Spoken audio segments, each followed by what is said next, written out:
Hello, this is Dr. Lisa Belisle, and you are listening to or watching Radio Maine. And today I have with me Aniella Salko, who is a rising second-year student at the Ringling College of Art and Design. It's great to have you here. Thanks for having me. Well, this is really a pleasure for me because I'm getting the opportunity to talk to somebody who kind of went in a specific direction that not a lot of high school students go in, which is animation. Yeah, it's been quite a journey, I have to say, for sure. Yeah. How old were you when you realized that this is something that you thought you would want to do? It's a hard question to answer, actually, because I love Disney from a very young age, and that's definitely what pushed me towards art. But it never clicked in my head. It didn't click in my head for a very long time that art was actually a career that you could go into. There's a lot of doctors in my family, and I was a good student. I took honors classes. I took AP classes. I was always looking to have good grades and excel academically. And I had no idea that this was something I could really pursue. And I think it was my sophomore year of high school where it clicked, and I was like, I can actually do something I love as a career. And I did RISD pre-college, the Rhode Island School of Design, between my sophomore and junior year. And it was a 6-week program where we, it was intense. It was a college program. And I loved it and fell in love with the idea of going to art school and actually pursuing my dreams. I obviously know your father as a fellow family physician. I know your mother, and I know your grandfather was also a family physician. I know your grandmother who worked with your grandfather. So you're right. There's a lot of medicine in that family. Yeah. Do you think it was hard for your parents to kind of wrap their minds around this idea of art as a career initially? Yeah, they were always supportive. I think at the beginning, I had a lot of phases growing up, as most kids do. I wanted to be a scientist, then I wanted to be a doctor and a surgeon, and I went all around with what I wanted to do. And when I said I wanted to be an artist, looking about going to a specific art school, they were like, that's a lot of money to put towards a very specific idea. So we talked a lot about it, and they kept trying to push me towards like a liberal arts program where I could do something else, but also have art in it with me. And I guess I stuck with it for so long, and I showed that I was dedicated and that I kept working towards the idea of going to an art school, building a portfolio, and then doing that college program that they ended up letting me. I'm very lucky. They could have easily been like, this is not something we could do, but they were awesome. They definitely pushed me to keep pursuing it. I also know that your mother has some artistic inclinations, as evidenced by the work I see her doing on Instagram. Mm-hmm. Do you think that this inclination herself allowed her to have more space and flexibility with you? Yeah, it was really funny because once I started doing more and more art and producing a lot and showing improvement and doing all these cool things, both my parents wanted to do it with me. And there's been many arguments about where my artistic talent comes from because they both sort of got a real interest in it after I really started. And so my mom started doing her calligraphy, and she does absolutely beautiful things with it. She's like an amazing talent. And my dad likes to do like quick sketches. He's always begging me to do like charcoal drawings with him and all that stuff. So I think that they really started to get into it, and they realized why I loved it so much, which let them kind of understand why I loved it. Okay, well, Dave, I'm apologizing up front. I'm not trying to give all the credit to Jen, but I do know you're a great doctor, so we're going to give you both credit for raising a wonderful person. But back to you. I love the fact that when we asked you to bring your art in, you brought in kind of the old-fashioned, I'm going to do pencil and paper, but then you brought in a journal or a sketchbook that had more colors, and then you brought in your iPad. And you have to have some facility with all of these different ways of approaching art these days, right? Oh, for sure, yeah. I did a lot of traditional art in high school because that was what was available. And then especially during COVID and doing on a lot of classes online my freshman year, I did so much digital art, and I kind of like to keep them both in balance because there's a whole different skill set, but it's super important to have both. So tell me what some of the differences are. I find it much easier to sketch traditionally, to take an actual pencil. It's much easier for me to work on ideas in a sketchbook and be loose and have my pencil and have almost like it's like having complete control over the work. And digitally, I do my modeling, which is part of the animation process digitally. And I do a lot of digital paintings and stuff, and it's nice to have something portable, something that I can work on wherever I go. And they're great for planning and moving things around. So once I have something on paper, I can import it to a digital platform, whatever I'm using, and continue to mess around with it and add color. It's a great way to experiment without having to worry about making mistakes that you can't undo. So they both have their pros and cons, but I love using both and switching back and forth and having both of them at my beck and call whenever I need them. So with this right here, you're drawing a French Bulldog, is my understanding. And there's various pages that of your French Bulldog, or I guess it could be also a friend's French Bulldog or somebody you follow on Instagram, their French Bulldog, but it's a French Bulldog nonetheless. But with different kind of expressions, one of them's sleeping, one of them's looking at us. What is it about the French Bulldog that you find so endearing? Well, we do have a COVID puppy. We got him last May. His name is Oaken, and he's a French Bulldog. And I am absolutely in love with him. He is my best friend. I love Zazu, our Bernedoodle, as well, but Oaken and I have a special connection. And he's just adorable, and he makes all these funny faces, and we have endless photos of him doing the most ridiculous things. And I think I started drawing those towards the end of my second semester. So finals were starting to pick up, and I was busy doing work on the computer all the time. And I needed a break, and I needed to do something I loved. And I thought of my dog, who I missed very much. And I looked up photos from other dogs that I'd followed on Instagram who had funny expressions, and just sat down and relaxed and drew the French Bulldogs. So does this feed into the animation idea? Because I know that a lot of animated films have animals in them.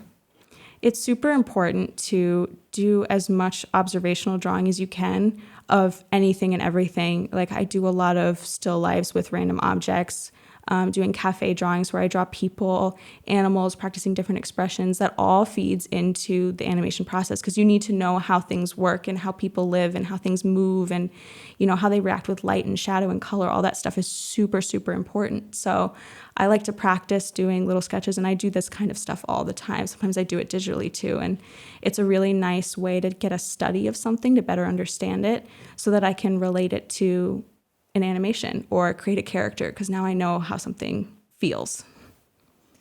How does the still life process now differ from what we all think of as still lifes, like the apple, the dead flower, and the pitcher of water, that they used to have paintings of? How did you do this when you were in school?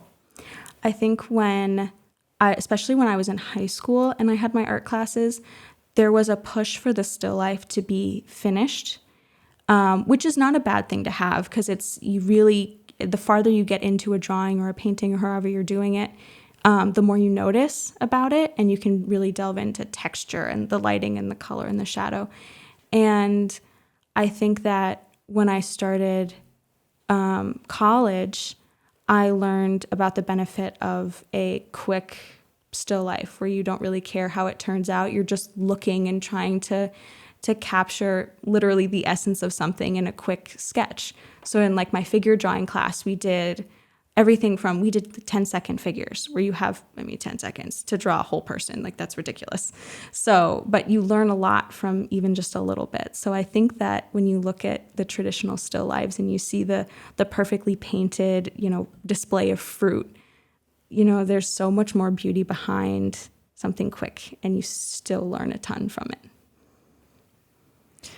What was your favorite film growing up? If it was something in let's just say, what was your favorite Disney film growing up? Because it must have really called to you if you decided this is what you wanted to do with your life. When I was really little, Finding Nemo was my favorite. And I begged my parents, I've been told multiple times a day, to watch Momo. That was what I said. And I don't really remember asking to watch Nemo. I think that was a little bit before my memory starts to kick in. So the one that I really remember loving and wanting to watch over and over again was Sleeping Beauty. Yeah. So that's interesting because you have kind of a newer animation, but then you have one that's really a classic. What do you think drew you to Sleeping Beauty in particular? I was a princess lover for sure. I loved the dresses, I loved the shoes, the crowns, everything. And I think it's really interesting too, having a Pixar 3D animated film, the Finding Nemo one, is being a favorite, while also having a traditionally drawn classic Golden Age Disney drawing me in. And I think it shows that both digital and traditional side to me, where I always want to have both with me. And when I think about what I want to do in the future, the ability to be able to draw traditionally like the Sleeping Beauty film, and also be able to create 3D models and do a more, 3D kind of comes off as almost more realistic type of film style, is really cool. When you're a first-year art student at the Ringling College of Art and Design, what does your course load look like? It's intense, for sure. It's funny because I thought that the first semester was intense. I didn't think it was too bad, but it was a lot of work. And then second semester hit and I was like, oh, I had no idea what was coming for me. Like, this is so much work. I managed, I'm proud to say, to not pull a single all-nighter all year, which I might be the only one. I'm definitely the only one that I know, because I was super dedicated and I wanted to get my work done, and we were stuck in the dorm all the time because of COVID. So I did my work. But the course load, there's projects all the time. There's always something to be working on and something to be learning or researching or looking at. I spent so much time at my desk drawing and experimenting with new programs and trying to figure out how some of these new programs worked, which was tough. And yeah, it's a lot of work. It's an all day, all night kind of thing. So because of COVID, you did most of your classes kind of remotely, where you were actually in your dorm room, but taking classes through Zoom or some similar platform.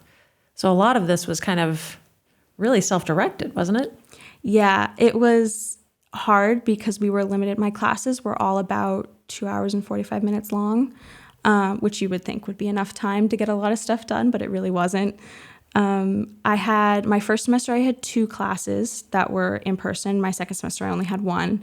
So it was tough because there was limited interaction with the teacher. Normally you're in a studio and you're working, and the teacher would kind of be roaming around and kind of looking over your shoulder and being, oh, no, you're not doing that right, I can see you. And they can't see you working, which I think caused a lot of problems, where you had to kind of pick stuff up as you go.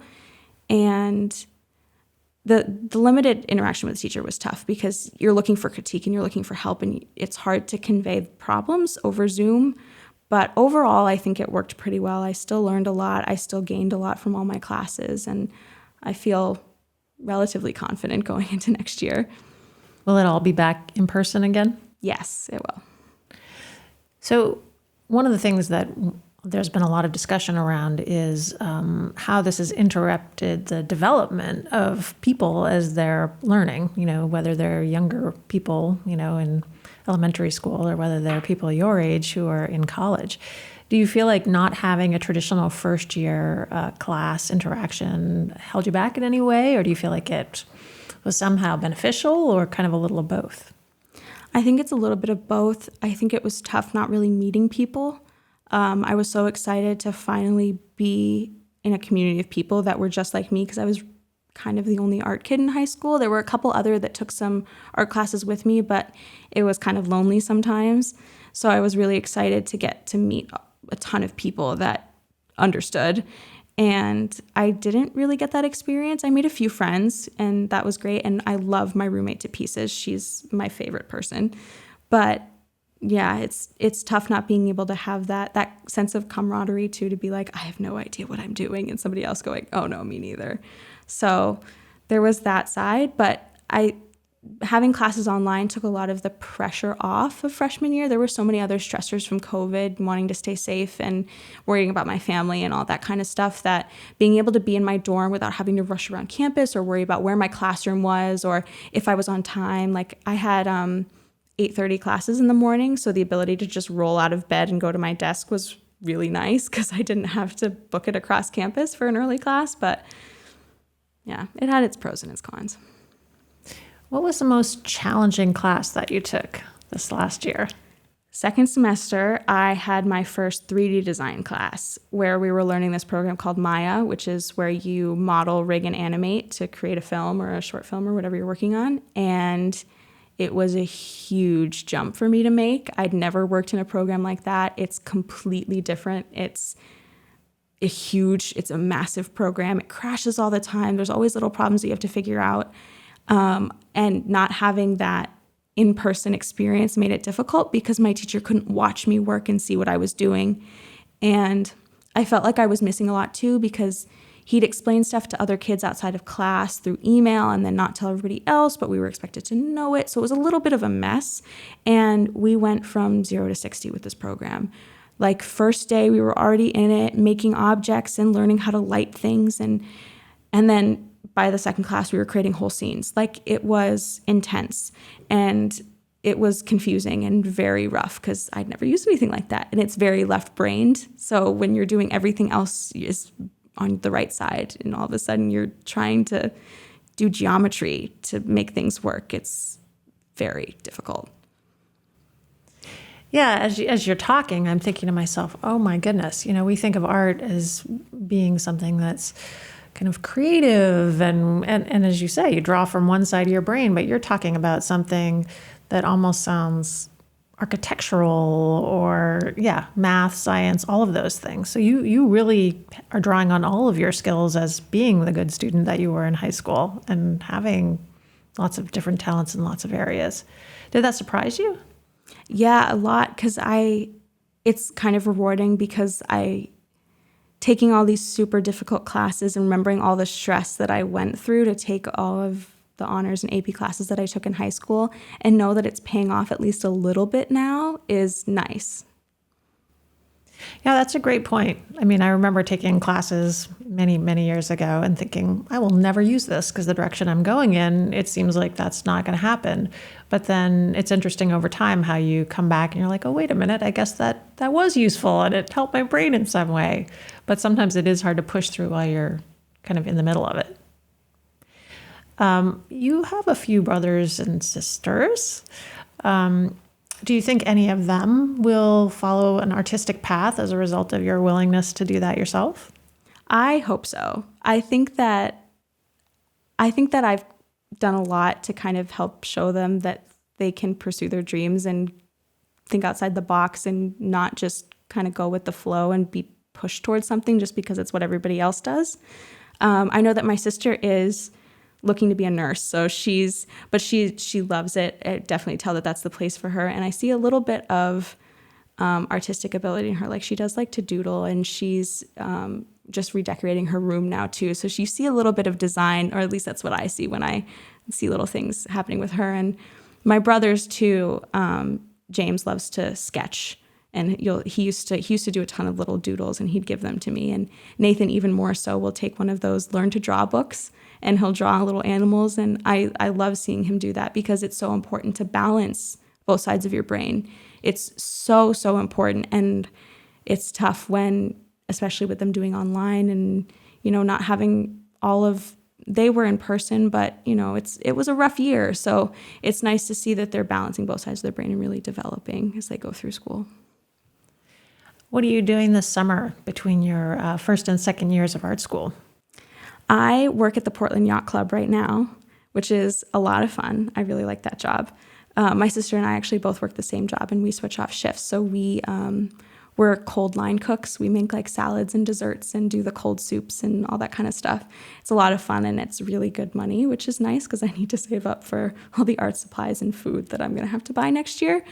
But besides that, doing commissions. People will ask me to do portraits or drawings or any of that kind of stuff, and I'll do that for them. And this is still kind of up in the air, but I'm in the process of selling a painting right now, and the man that I'm selling it to might be asking me to do 2 more, so I have that to look forward to too. Well, tell me about your commissions.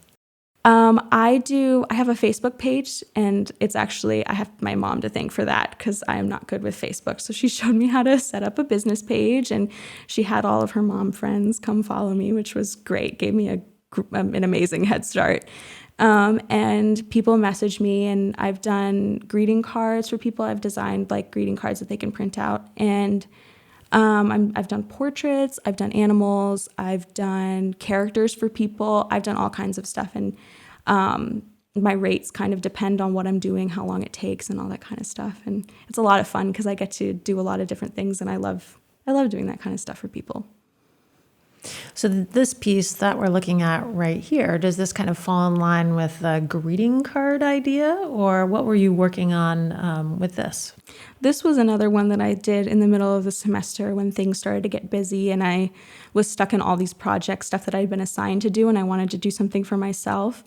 I like doing sketchbook pieces that give me reminders, so especially this one over here, Your Comfort Zone Will Kill You, is kind of a thing that I like to keep in mind, because going outside the box and experimenting is super important because you learn a lot from your mistakes. You learn more from your mistakes than your successes. So always remembering that, not being afraid to make mistakes is important. And I love bumblebees. I actually have tattoos of 2 bumblebees. And I found that poem that I think I had read it in high school, and I just thought it was beautiful. And I had little stamps, and I made little stamps and added words all around it and just had fun. It was a lot of stuff that I didn't really think through. I just needed to get out of the project and assignments mode and do something for myself. So it sounds like what you're describing is something that I hear a lot of artists describe, which is the simultaneous need to do the practical and kind of come up with the assignments or do the things that make money, and also stay true to your own creative self.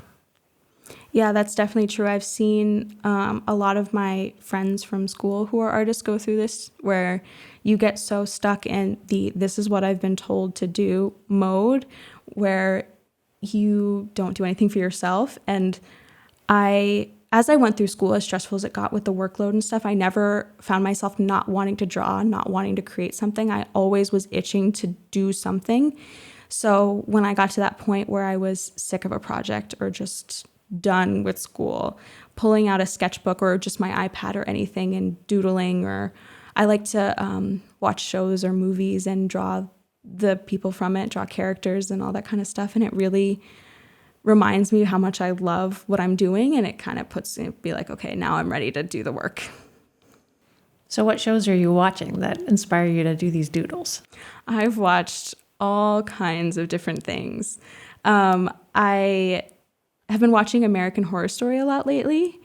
And I haven't found many people who actually watch this show too. At least none of my friends are really interested in it, but it's got a lot of scary gore character kind of stuff. And I just get fascinated by some of these weirdly complex but terrifying characters. And I find that, weirdly enough, you wouldn't really think it, but they're very inspiring. When you think about the story and the different plot lines that they have and these multi-dimensional characters, it really inspires me to create my own. And I use them as inspiration for my own like doodles and characters. And I definitely get a lot out of, you wouldn't think it, but out of watching American Horror Story. But that is interesting because you're describing, the complexity of it is not something you'd think about when you think about animation. Yeah, that's definitely true. I have a master movie list at home where I've written down like literally hundreds of movies that are on my list of things that I want to watch. And some of them are good and some of them are like not good movies, but you learn, like I said before, you learn more from your mistakes, and seeing other people's mistakes too definitely influence you. Like, oh, I really don't like that, or I do really like this. It kind of also influences my own style, figuring out what I like and what I don't like, so I can figure out how I want to draw, what I want to create, all that kind of stuff. So I watch a lot of movies and TV shows, and I do a lot of analyzing and drawing, and I pull inspiration from all of these different sources. When you and I were talking earlier, I was asking about something that represented your style, or some would say, finding your voice. And you said, well, I'm still working on that piece. So what has that been like for you? Are you finding that that's unusual as an almost second-year art student, or are you finding that a lot of other people are in the same boat? I feel a little bit lonely in my boat over here, honestly. I haven't found many people that are struggling as much as I have.